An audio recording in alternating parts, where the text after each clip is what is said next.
અમરેલીના બાબરા પોલીસ સ્ટેશનમાં હત્યાનો એક ગુનો નોંધાય છે અને પકડાયેલા આરોપીઓને લઈને પોલીસ રિકન્સ્ટ્રક્શન માટે નીકળે છે અને આપણી કહેવત છે કે તમાશાને તેડું ના હોય તેમ લોકોના ટોળા એકત્રિત થાય છે અને પોતાના મોબાઈલમાં રિકન્સ્ટ્રક્શનના વિડીયો બનવા લાગે છે।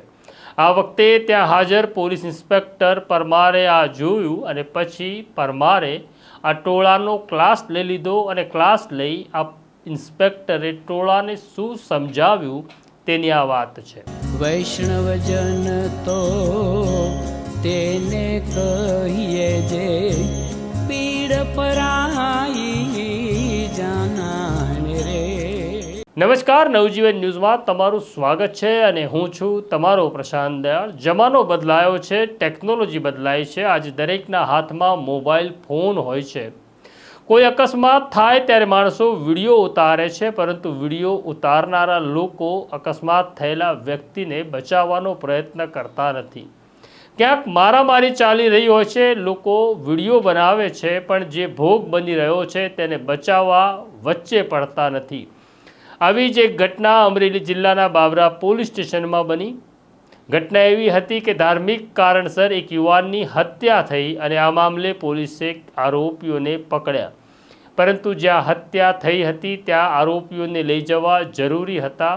આરોપીઓને દોરડા બાંધીને પોલીસ ઇન્સ્પેક્ટર પરમાર રિકન્સ્ટ્રક્શન માટે નીકળે છે અને જ્યારે ઇન્સ્પેક્ટર આર પરમાર રિકન્સ્ટ્રક્શન માટે ઘટના સ્થળે પહોંચે છે ત્યાં તમાશાને તેડું ના હોય તેમ યુવાનો અને લોકો એકત્રિત થયા હતા। તે પોતાના મોબાઈલ ફોનની અંદર આખી ઘટનાને રેકોર્ડ કરી રહ્યા હતા।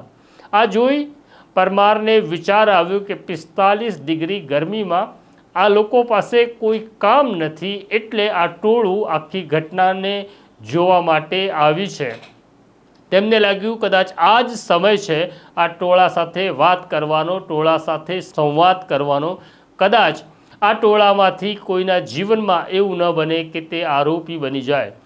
જે હત્યા કેસમાં જે આરોપીઓ પકડાયા હતા એ ગુનેગાર હોવા છતાં ઇન્સ્પેક્ટર પરમાર ટોળાને એવું કહે છે કે આ ક્રિમિનલ નથી, આ એમની જિંદગીનો પહેલો ગુનો છે, પણ આ ગુનાએ તેમની જિંદગીને બરબાદ કરી નાખી। તમારી જિંદગીમાં આવી કોઈ ભૂલ ન થાય અને તમે આરોપી બની આખી જિંદગી જેલમાં સબળો તેવું ન થાય, તે ખૂબ જરૂરી છે।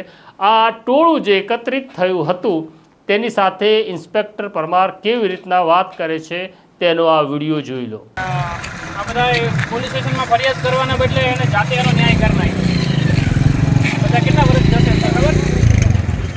ઓછામાં ઓછા 20 વર્ષ। કેટલા? ઓછામાં ઓછા 20 વર્ષ। આ બધાને જોયા ને, બધાની ઉંમર કેટલી છે? એક 18 વર્ષ ને 2 મહિનાનો છે, સૌથી નાનો, સૌથી મોટો છે 24 વર્ષ। તમે બધાને લાગુ પડે ને, મોટા ભાગની એટલી જ ઉંમર છે, કોઈની પછી 30 હશે। કોઈના ઘરે 2 વર્ષનું, કોઈના ઘરે વર્ષ દિવસનું, કોઈના ઘરે 5 વર્ષના છોકરા છે આવડાવડા। એટલે જ્યારે કોઈને ઝઘડો કરવાનું મન થાય ને, ત્યારે આ બધું વિચારવાનું। જે મરી ગયો છે ને એ આરોપી હતો, એ બદમાશ હતો, ઝઘડો કરવા વાળો હતો। અત્યારે કોણ આરોપી બની ગયું? સમય બદલાતા આટલી જ વાર લાગે। જ્યારે તમે કાયદો હાથમાં લ્યો આટલી જ વાર લાગે। આપણે ત્યાં લોકશાહી છે, મારી નાખવાનું, કાપી નાખવાનું મન થાય। આમાંથી એક 10 પાસ નથી। કેટલા? 10 જણા છે ટોટલ। કેટલા? આમાંથી એક જણો 10 પાસ નથી। એટલે આ ક્યારે થાય? એક તો ઉપર તડકો તપતો હોય, વાતાવરણમાં ગરમી હોય અને આપણે હોઈએ નવરા। કામ ધંધો જેને ન હોય એને ઝઘડા કરવાનું શું છે? જેને કામ ધંધો હોય એને ક્યારેય ઝઘડવાની નવરાઈ હોતી નથી। હું તો પીઆઈ છું ને, 3 સ્ટાર લઈને ફરું છું ને। ઘણી વખત એવું બને કે અમે રોડે નીકળ્યા હોય ને, પ્રાઇવેટ કપડામાં હોય, ખાનગી ગાડી હોય અમારી પોતાની, એક પર્સનલ કામથી અમે માણસ જ હોઈએ ને, ક્યાંક જવા આવવાનું થાય તો તમારે જેવા બધા મૂછોમાં માકડા દેતા ગામમાં આટા મારતા હોય ને, એમ કટું મારે ગાડીઓને, પછી અમને ગાળો દેતા જાય રોડ ઉપર। આવું બધું બને ત્યારે એવું અંદર ખોટી એવું લઈને ફરીએ ને કે હું તો પીઆઈ છું, મને આવું કરી જાય, તો પછી આ દિવસ આવે। પણ અમારી પાસે કામ હોય. શું હોય? અમને ખબર હોય કે આની સાથે ઝઘડવાની મારે કોઈ નવરાઈ નથી. પાછું ઓફિસે પહોંચવાનું હોય, ક્યાંક બીજે કામથી પહોંચવાનું હોય, એટલે અમે કોઈ દિવસ ક્યાંય ઝઘડો ના કરીએ. એટલે બે જ વસ્તુ કરવાની. પેલું ભણવાનું, જે ભણતા હોય એને, અને જે ન ભણતા હોય ને એને કામ કરવાનું. જે નવરા રહે ને એનો આ જ દિવસ આવે. આપણે ત્યાં કહેવત છે, નવરા શું કરે? શું કરે નવરા? નખો જ વાળે.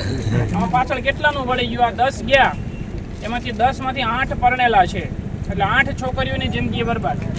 7 ના ઘરે નાના બાળકો છે, એ બધાની જિંદગી બરબાદ.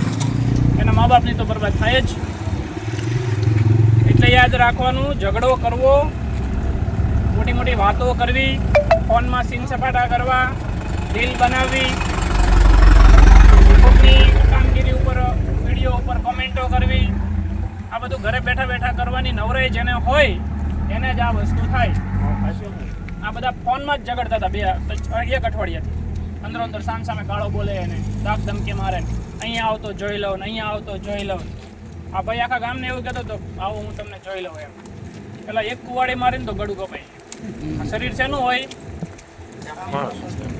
આમાંથી કોનું ગળું એવું છે કે જેને એક કુવાડી મારો તો ના કપાય? એવું છે આપણે કોઈને? તો એક જ ધોકો થાય મરવા માટે. એટલે ખોટું બિનજરૂરી ફાંકા ફોજદારી વેમમાં રહેવું નહીં. અને આમાં જેને ઘા માર્યો છે ને, એમાં કિરણ કરીને છોકરો છે, આ 10 માંથી એક. આ 10 માંથી સૌથી ટુકડો પાતળો, એનો વજન હશે 40-45 કિલો વજન હશે. આ ભાઈ કરતા તમે આ વિડીયો જોયો, મને લાગે છે કે ઇન્સ્પેક્ટર આર પરમારે ત્યાં ભેગા થયેલા લોકોનો ક્લાસ લીધો. ક્લાસ એટલા માટે લીધો કે લોકો માત્ર એ ઘટના સમજી ભૂલી જાય નહીં. ગુજરાતની જે જેલો છે તેની અંદર 98% જે કેદીઓ છે તે જિંદગીની પહેલી અને છેલ્લી ભૂલને કારણે જેલમાં આવે છે, અને પછી આખી જિંદગી તે તો જેલમાં સબડે છે, પરંતુ તેમનો પરિવાર જે બહાર છે તેમની જિંદગી પણ યાતનાભરી હોય છે. ઇન્સ્પેક્ટર પરમારે આ એકત્રિત થયેલા ટોળાને કહ્યું કે તમારો ક્યાં ટ્રમ્પ સાથે ઝઘડો થાય? તમારો ઝઘડો તો તમારા ગામમાં તમારા પડોશી સાથે થાય, પણ થોડોક વિચાર કરો તો જેલમાં જતાં તમે બચી શકો. આ વિડીયો પણ તમે જોઈ લો.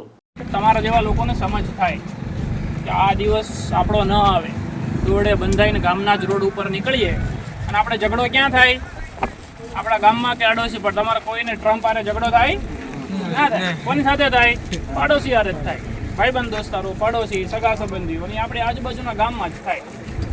એટલે આ દિવસ ન આવે, તમારા મા બાપને પરિસ્થિતિ આવી ન થાય, એના માટે બુદ્ધિ ખાલી આ જોવાની મારે મજા આવી, વિડીયો ઉતાર્યો, એવા મોદી સાહેબ કહે ને આપણે, આપણો દેશ યુવાન લોકોનો દેશ બનેલો છે. યુવાનો પણ કંઈક કામ કરે તો કામના, નહીતર તો બધા વચન જ વધારે છે. એટલે આમાંથી શીખવાનું. તમે આ બધાનું હું જોઉં છું ને, તો તમને જોઉં ને, આ છોકરાઓને જોઉં ને તમને જો બધા એક સરખા લાગો. આમાંથી એકય ક્રિમિનલ નથી. આ જે 10 છોકરાઓ છે એમાંથી એકય કોઈ એવો મોટો ક્રિમિનલ નથી. આ બધાનો લગભગ પહેલો ગુનો છે, બરાબર? પહેલા ગુનામાં જ તે 20 વર્ષની સજા પડશે, ઓછામાં ઓછી. આજીવન પડશે, હું તો ઓછામાં ઓછી તમને કહું છું કે 20 વર્ષની સજા પડશે. જેની ઘરે 1-1 વર્ષના છોકરા છે એ કદાચ હવે મોટા થાય કે ના થાય, જો થશે ને તો એ 21 વર્ષના હશે ને ત્યારે આ છૂટશે બહાર. એટલે આ બધું થોડું મગજમાં લેજો. આપણા મા બાપ માટે તમે હસો સાવ નાલાયક, પણ તમારા મા બાપ માટે તમે ઘરેણા છો, બરાબર?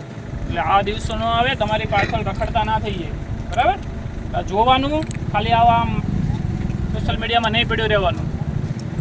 કામ કરવા સિવાય બીજો જે ધંધો કરશો એમાં આ જ દિવસ આવશે, બરાબર?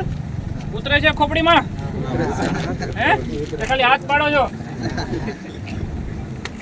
તમે આ વિડીયો જોયો, ઇન્સ્પેક્ટર આર પરમારનો ક્લાસ પણ સાંભળ્યો. મને એવું લાગે છે કે ઇન્સ્પેક્ટર પરમાર જે કહી રહ્યા છે એ મને પણ લાગુ પડે છે, તમને પણ લાગુ પડે છે. અને આપણે પોતાની જાતને સાચવી લઈએ તો આપણા હાથે કોઈ ગુનો બનતો અટકી જાય છે. કોઈને મારવો એમાં બહાદુરી નથી, પરંતુ આવી ઘટના ઘટે ત્યારે પોતાને સાચવી કેવી રીતના લેવા એ સમજ શક્તિ, એ બહાદુરીનું નામ છે. દરેક વખતે લડવું, દરેક વખતે ખપી જવું એ બહાદુરી નથી, જીવી જવું એ બહાદુરી છે, કારણ કે મહેનત તો જીવવા માટે થાય છે, મારવું એ તો બહુ સરળ કામ છે. તમારે નક્કી કરવાનો છે જિંદગીનો માર્ગ કયો પસંદ કરવો છે. તો આ પ્રકારની સ્ટોરી જોવા નવજીવન ન્યૂઝ જોતા રહેજો. અને આખી ઘટનામાં ઇન્સ્પેક્ટર પરમારે જે વાત કરી છે, તમને શું લાગે છે કોમેન્ટ બોક્સમાં જરૂરથી લખજો. અને તમારા મોબાઈલ સ્ક્રીન ઉપર જમણી તરફ સબસ્ક્રાઈબ કરવાનું બટન આવે છે, એ દબાવવાનું ભૂલતા નહીં. અત્યારે મને મારા સાથી દર્શિલને રજા આપો. નમસ્કાર.